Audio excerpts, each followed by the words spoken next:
Hello বন্ধুরা, কেমন আছেন আপনারা সবাই? আজকে আমি আপনাদের জন্য 20,000 টাকা বাজেটের বেস্ট গেমিং ও ক্যামেরার 3টি স্মার্টফোন দেখাবো। যেই স্মার্টফোনে রয়েছে মিডিয়াটেক হেলো G99 এর মতো পাওয়ারফুল প্রসেসর, তাছাড়া 108 মেগাপিক্সেল ক্যামেরা, আবার 120 হার্জের রিফ্রেশ রেট। তো চলুন বেশি দেরি না করে ভিডিওটা শুরু করা যাক। তো প্রথমেই রয়েছে একটা দুর্দান্ত লেভেলের ফোন, রিয়েলমির পক্ষ থেকে রিয়েলমি 10 4G, যেই ফোনে মিডিয়াটেক হেলো G99 এর মতো একটা গেমিং প্রসেসর, তাছাড়া রয়েছে সুপার অ্যামোলেড ডিসপ্লে এবং পাঞ্চুয়াল কাটআউট, সাথে রয়েছে অসাধারণ ডিজাইন। সব মিলে এই ফোনটা কিন্তু এই বাজেটের মধ্যে একদম মাথা নষ্ট করা একটা ফিচার দিচ্ছে। এই ফোনটির দুইটি ভেরিয়েন্ট রয়েছে, যেটা 464GB ভেরিয়েন্টের মূল্য অ্যারাউন্ড 15 থেকে 16,000 টাকার ভেতরে, এবং এটার 8/256GB ভেরিয়েন্টের মূল্য 20,000 টাকার মধ্যেই পাওয়া যায়। সাথে রয়েছে 50 মেগাপিক্সেল ক্যামেরা, 2 মেগাপিক্সেল একটা ডিপ সেন্সর, এবং ফ্রন্টে রয়েছে 16 মেগাপিক্সেল ক্যামেরা। সব মিলিয়ে ক্যামেরার দিক দিয়েও এই ফোনটা দুর্দান্ত। এছাড়াও 5000 mAh একটি ব্যাটারি, সাথে রয়েছে 33 ওয়াটের একটি ফাস্ট চার্জার, যার ফলে 20,000 টাকা বাজেটের মধ্যে এটি একটা দুর্দান্ত ডিল। এবং এই ফোনে যেহেতু মিডিয়াটেক হেলো G99 এর মতো পাওয়ারফুল প্রসেসর ব্যবহার করা হয়েছে, সেহেতু দুর্দান্ত লেভেলের গেমিং ও তার সাথে দুর্দান্ত লেভেলের মাল্টিটাস্কিংও করতে পারবেন। আর যেহেতু এটাতে সুপার অ্যামোলেড ডিসপ্লে রয়েছে, সেহেতু ডে বাই ডে ইউজে অনেক ভালো একটা এক্সপিরিয়েন্স পাবেন। আমাদের লিস্টে 2 নম্বরে যেই ফোনটি রয়েছে সেটি হলো রেডমির পক্ষ থেকে রেডমি 11 প্রাইম। যাদের বাজেট অ্যারাউন্ড 15,000 টাকা, তারা এই ফোনটি দেখতে পারেন। অসাধারণ ডিজাইনের সাথে অসাধারণ পারফরমেন্স, এই বাজেটের মধ্যে এই ফোনটি একটি ধামাকা অফার দিচ্ছে।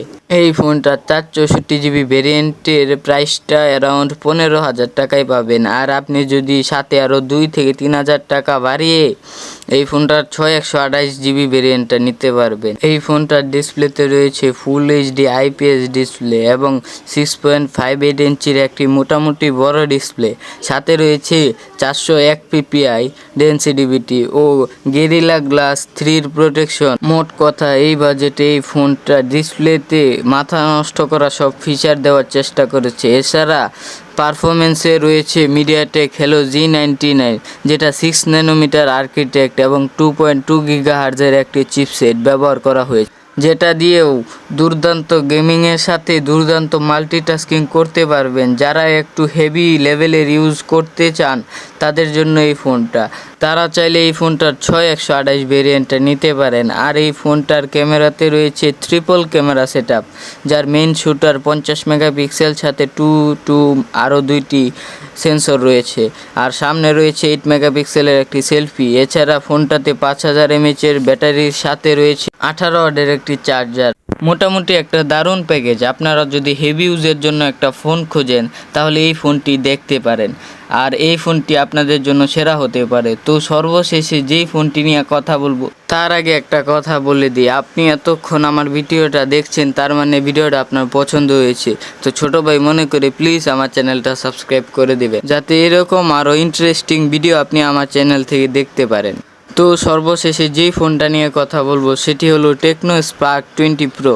এই ফোনটা একটি অলরাউন্ডার ফোন। যারা আইফোনের ডিজাইন পছন্দ করেন, তাদের জন্য এটা সেরা। এটার রেয়ারে মেইন ক্যামেরা 108 মেগাপিক্সেল ক্যামেরা এবং অসাধারণ ফোনের পারফরমেন্স। এই ফোনটাতেও কিন্তু মিডিয়াটেক হেলো G99 এর মতো প্রসেসর ব্যবহার করা হয়েছে। এই ফোনে আপনি টুকটাক গেমিং ও তার সাথে মাল্টিটাস্কিং একদম ধুমাইয়া করতে পারবেন। তাছাড়া IPS LCD panel, punctual cutout, ডিসপ্লেতে রয়েছে 120 Hz রিফ্রেশ রেট, তার সাথে ফুল এইচডি রেজুলেশনের ডিসপ্লে, যার ফলে ডিসপ্লের দিক দিয়ে এই ফোনটা চমৎকার লেভেলের। ফোনটার ভেরিয়েন্ট কিন্তু অনেক, যার মধ্যে 8/256GB ভেরিয়েন্টের প্রাইসটা মোটামুটি 20 থেকে 21,000 টাকার ভিতরে। আর এই ফোনটার ফ্রন্টে রয়েছে 32 মেগাপিক্সেলের একটি সেলফি ক্যামেরা, যার ফলে ক্যামেরার দিক দিয়েও কিন্তু এই ফোনটি এগিয়ে। যারা 20 থেকে 21,000 টাকার ভেতরে একটা দুর্দান্ত কম্বো কিনতে চান, তারা কিন্তু এটা দেখতে পারেন। সো এই ছিল আজকের ভিডিওটা কেমন লাগলো অবশ্যই কমেন্টে জানাতে ভুলবেন না। আর এরকম ভিডিও আরও দেখার জন্য আমার চ্যানেলটাকে সাবস্ক্রাইব করে আমার পাশে থাকুন। ধন্যবাদ।